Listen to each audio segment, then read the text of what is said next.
The Dean J Television Show.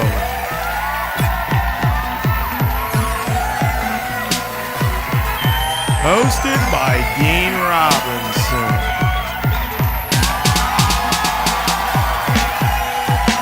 And now, Dean Robinson.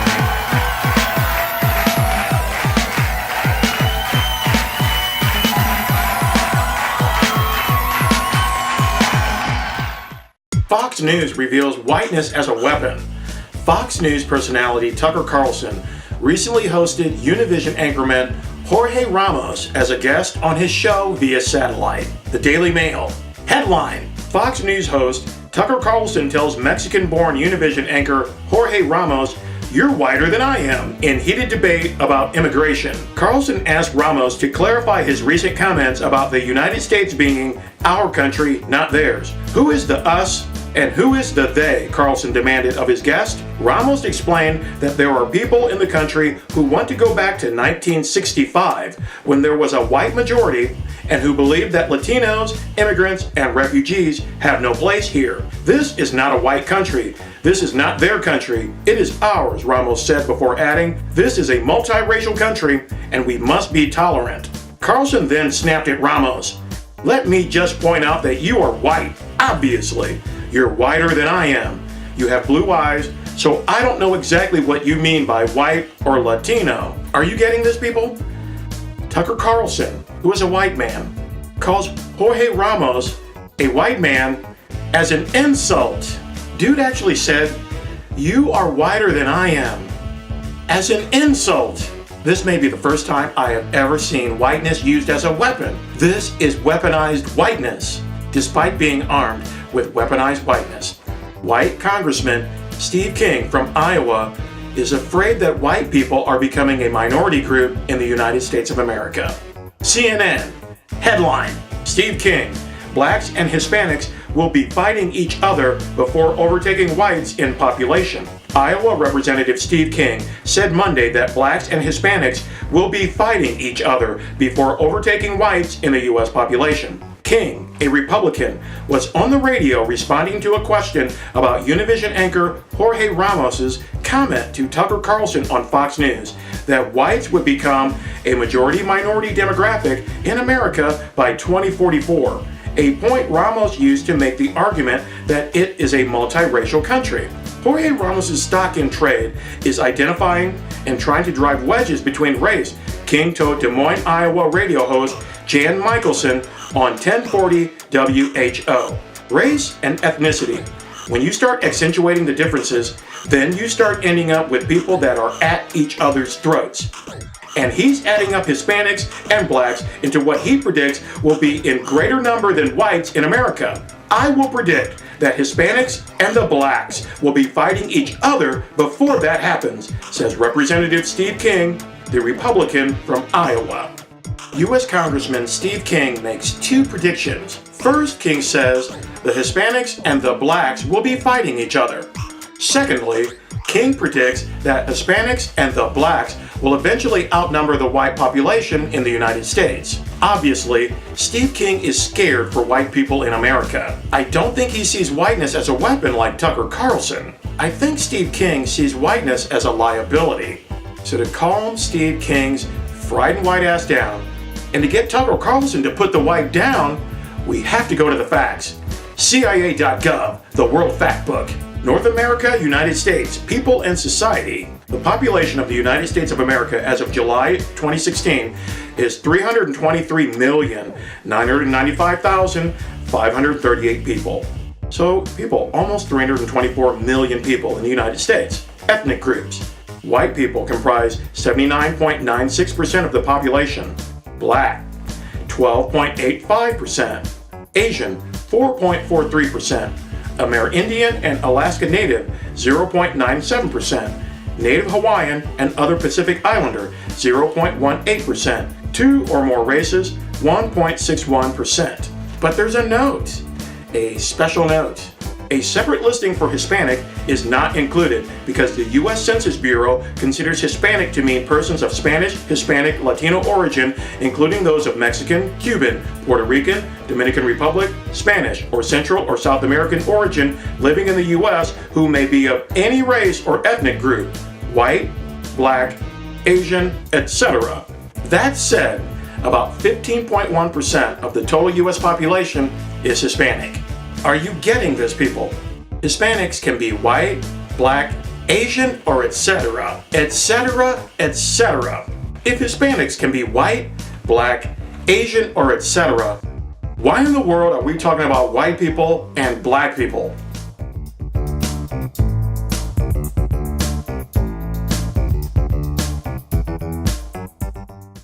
President Donald Trump announced his plans for building a border wall between California, Arizona, New Mexico, Texas, and Mexico to stop people from illegally entering the United States. To pay for constructing the Trump wall, the Trump administration suggests a 20% tariff on Mexican imports. The Trump tariff is also intended to discourage U.S. companies from producing things and hiring people in Mexico. President Trump has promised to remove Mexican rapists, murderers, drug dealers, and gangbangers from the United States. Oddly, Trump has refrained from commenting on the undocumented migrant workers who currently hold millions of jobs in the U.S. corporate food system. The Blue Review says, according to the United States Department of Labor, in the early 2000s, over half of U.S. farm workers were foreign-born, the vast majority from Mexico and Central America. The 2014 Hunger Report says more than 70% of all hired U.S. farm workers are foreign-born, mostly from Mexico, and about half are undocumented. The Food Chain Workers Alliance says the 21.5 million workers in the food system make up the largest employment sector in the United States, with over 1 out of every 7 workers in the U.S. working along the food chain. The 5 sectors of the food chain include production, processing, distribution, retail, and service. Frontline workers in the food chain are racially and ethnically diverse, but most CEOs are white males. 72% of chief executive officers in the food system are white men. The United Food and Commercial Workers Union says Rodney McMullen, the CEO of the Kroger Company, was rewarded a 17% raise by the company's board of directors in 2016. McMullen's total compensation jumped from $9.2 million to a staggering $11.2 million. The Balance says U.S. supermarket chain Kroger continues to hold the title of the world's largest supermarket chain in terms of annual revenue. According to the Milwaukee, Wisconsin Journal Sentinel, Kroger employs 431,000 people and operates nearly 3,000 retail food stores across 35 states. It had fiscal 2015 sales of $109.8 billion. It operates 38 food manufacturing plants and 17 dairies. The Huffington Post says 2 of the most common positions at Kroger, cashiers and grocery clerks, each are paid an average wage of less than $10 an hour, while the lowest paying jobs at Kroger are hovering just above the national minimum wage of $7.25 per hour. The Food Chain Workers Alliance says the food chain pays the lowest hourly median wage to frontline workers compared to workers in all other industries. Many food system workers commonly rely on federal assistance like Supplemental Nutrition Assistance Program, or SNAP, from the United States Department of Agriculture. FactCheck.org says as of October 2016, the most recent month on record, 43.2 million people were receiving SNAP benefits. The truth about SNAP is that major supermarket chains like Kroger, Publix, Walmart, and Safeway rely heavily on income from SNAP purchasing power. They rely on that stuff big league. The U.S. Department of Agriculture dispersed $70.8 billion through the Supplemental Nutrition Assistance Program in 2016. On October 6, 2015, Agriculture Secretary Tom Vilsack announced the availability of $16.8 million in funding to help participants in the Supplemental Nutrition Assistance Program increase their purchases of fruits and vegetables. The Food Insecurity Nutrition Incentive Program, also known as FINI, scales up public-private collaboration to develop innovative strategies that make healthy fruits and vegetables more accessible to families around the country, Vilsack says. The funding is available to local, state, and national organizations or corporations to test incentive strategies to help SNAP participants better afford healthy foods. In case you're not paying attention, the United States government gave nearly $17 million to private corporations just for the purpose of promoting sales of produce before it spoils on store shelves. In 2016, The Packer says the U.S. Department of Agriculture awarded $16.8 million in competitive grants to help Supplemental Nutrition Assistance Program food stamp participants increase their purchases of fruits and vegetables. Kroger, Ball's Food, and other retailers are exploring how they can implement incentives designed to increase consumption of fruits and vegetables among recipients of SNAP benefits. Kroger's incentive program is a partnership with United Healthcare and a FINI grant from the AARP Foundation. We would also like to try it without using grant funds, said Jeff Stilgenbauer, the corporate government benefits and payments manager for the Cincinnati-based Kroger company. Are you getting this, people? Kroger's corporate government benefits manager Jeff Stilgenbauer says they would like to promote Kroger's produce sales without using government grant funds. Apparently, Kroger doesn't have enough money for promoting its own fruit and vegetable sales, even though Kroger raked in $109.8 billion in its fiscal 2015. Stilgenbauer says, "We know that government grants don't last forever, and the amounts can swing up and down." The Food Chain Workers Alliance says the government intervenes in food production more directly through major subsidies of agricultural goods, especially corn and soy. Zero Hedge says the USDA has announced it will pay $7 billion in agriculture risk coverage and price loss coverage subsidy payments to farmers in 2016. According to the Food Chain Workers Alliance, large, profitable farms receive over 70% of subsidy payments, which encourages further consolidation of farms into large-scale agribusiness. In short, government policies incentivize an industrial food system that is highly consolidated and emboldened to produce cheap, processed foods. The 2014 Hunger Report says more than half of food sector workers, both immigrant and native-born, earn poverty wages. According to the Food Chain Workers Alliance, undocumented service workers are often paid below the minimum wage, with employers relying on fear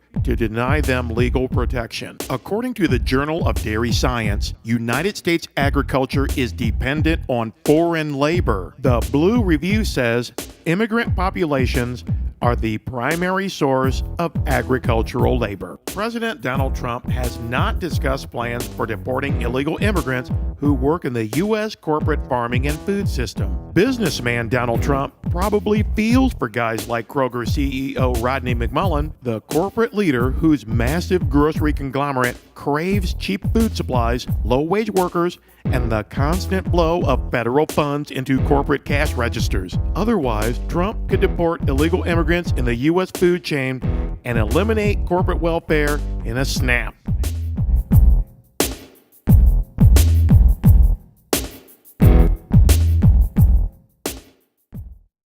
This is How Odd with Dean Robinson, St. Joseph, Berrien County, Michigan. A jail inmate who fatally shot two bailiffs, injuring two more people at a courthouse before he was killed in an escape attempt Monday, faced sexual assault and kidnapping charges carrying up to life in prison, according to state records. Larry Darnell Gordon, 44, of Coloma, was charged in April with armed first-degree criminal sexual conduct, first-degree criminal sexual conduct during a felony, felony kidnapping, felony assault with a dangerous weapon, and misdemeanor aggravated domestic violence, according to Michigan State Police records. As Gordon was being taken out of a holding cell to go to a courtroom for an arraignment, a fight took place and he was able to get the deputy's gun away, Berrien County Sheriff Paul Bailey said.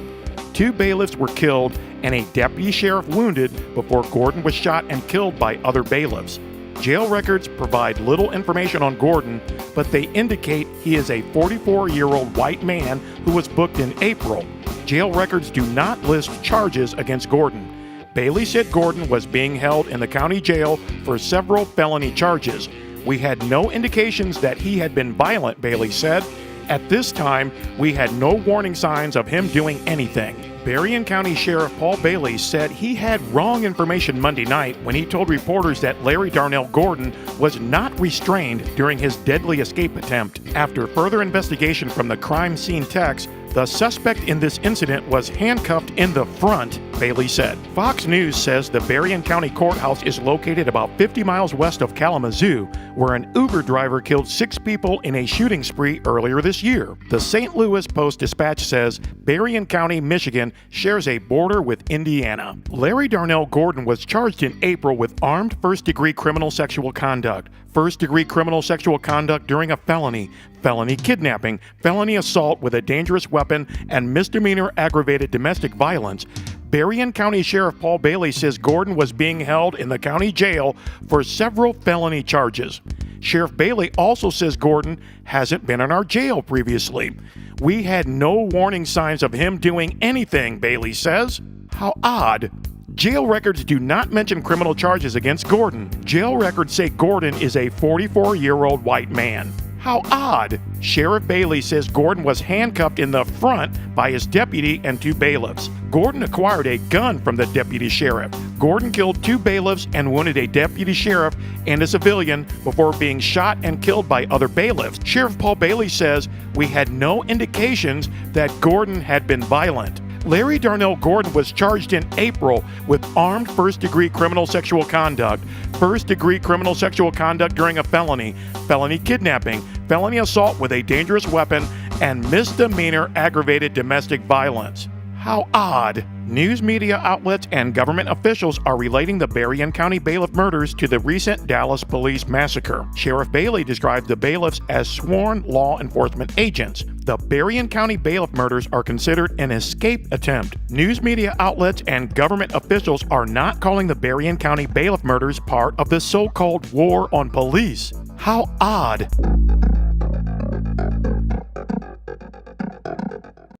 Fortune magazine says America is in the midst of a fake news epidemic. Fake news used to be called parody or satire.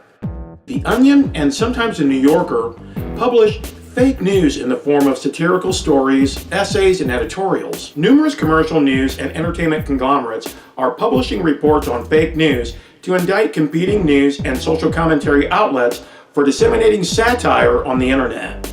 The mainstream media macroaggression against fake news on the internet ignores the mainstream media business model that relies on political opinion programming and commercial advertising. The Washington Post says on Sunday, December 4th, a man named Edgar Welch drove from North Carolina to Washington, D.C. to investigate an alleged child sex ring run by Hillary Clinton in a pizza restaurant called Comet Ping Pong. Welch was armed with a rifle and handgun. Welch fired a weapon inside the restaurant but didn't hit anyone. Police arrested Welch with no casualties or injuries. Welch did not find a child sex ring at Comet Ping Pong because the theory behind the story, commonly known as Pizzagate, was totally made up. It was fabricated. Edgar Welch is allegedly an armed white male vigilante from North Carolina who terrorized people in a pizzeria because he didn't properly utilize the internet to investigate a made-up story about politicians and pedophiles in Washington, D.C. That should be the story, but it isn't. The story is Pizzagate, because U.S. reporters and editors are so lazy that every government conspiracy has to end with the suffix gate. At some point, these mugs are going to be reporting on Watergate Gate. Zero Hedge says Pizzagate is a wildly popular conspiracy theory that centers around leaked emails from former Hillary Clinton campaign chairman John Podesta that some believe contained pedophilic lingo. Zero Hedge says the Pizzagate forum on Reddit was started by a group of Trump-supporting internet sleuths who were attempting to use WikiLeaks' leaked Podesta emails to connect the Clintons and John Podesta to the convicted sex offender Jeffrey Epstein. When the Podesta emails failed to reveal a smoking gun linkage, the sleuths instead turned their focus to multiple pizza references in Podesta's emails, which then led to the speculation that those pizza references must be code for something far more sinister. Full Frontal with Samantha Bee host Samantha Bee asks, what sort of demon brain comes up with hoaxes like this? Full Frontal producer Mike Rubens interviews Justin Kohler, CEO of Disinformedia. Though Disinformedia did not invent the Pizzagate farce, Kohler describes his company as a fake news provider. From Fortune magazine, Full Frontal points out the absurdity that Kohler, who is actually a liberal Democrat and voted for Hillary Clinton in last month's election, had been helping to spread lies about Clinton online through his web of fake news sites. Kohler told Full Frontal he became interested in the alt-right movement a few years ago, and his company set out to infiltrate these groups and see if they would fall for the stories we were writing in order to then publicly discredit them as being factual news sources. Kohler's fake news stories are satire. Satire is parody with a purpose. Edgar Welch supposedly didn't know the Pizzagate Democrat Party pedophile ring story was a concocted fantasy before he fired bullets inside a Washington, D.C. restaurant. Statements issued by Austin, Texas-based radio show host Alex Jones may have encouraged Welch to act. In a video posted on YouTube on November 4th, Alex Jones says, "When I think about all the children Hillary Clinton has personally murdered and chopped up and raped, I have zero fear standing up against her. You heard me right. Hillary Clinton has personally murdered children. I just can't hold back the truth anymore.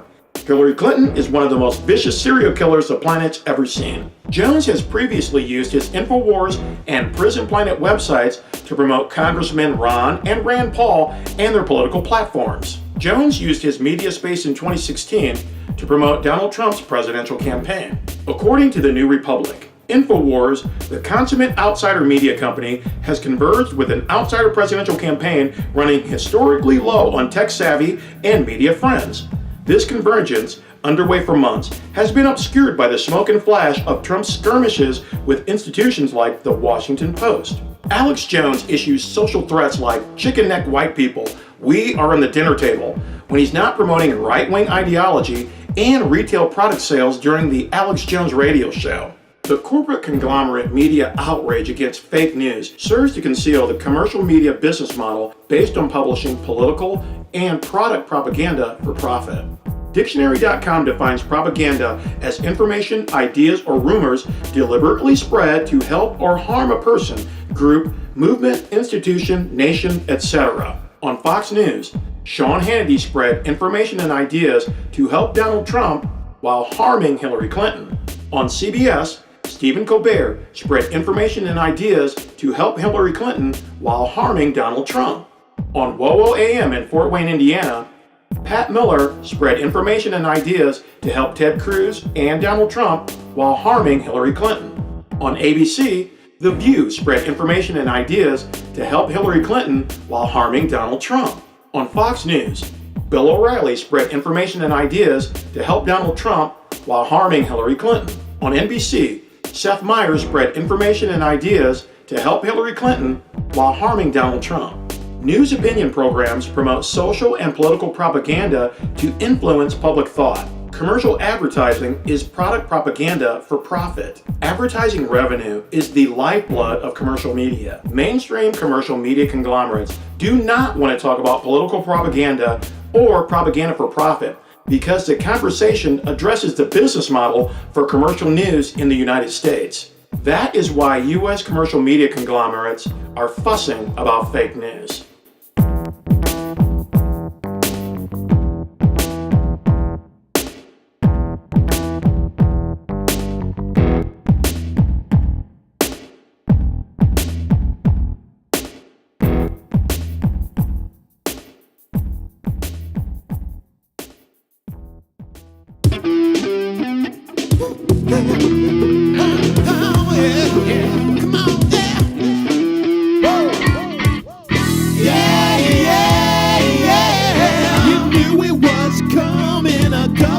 Sponsored Shakedown. You better get your money right now. How we do the Shakedown. You better get your money right now. The government man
Get hip to what's happening in the world with the Dean J Television Show every Saturday at 5 p.m. on Access Fort Wayne 2, right before the Fort Report with News Sentinel writer Kevin Leininger. The Dean J Television Show presents news, social commentary, music, and entertainment from Summit City Noise producer Dean Robinson, also known as Summit City music recording artist Dean J. Watch the Dean J Television Show every Saturday at 5 p.m.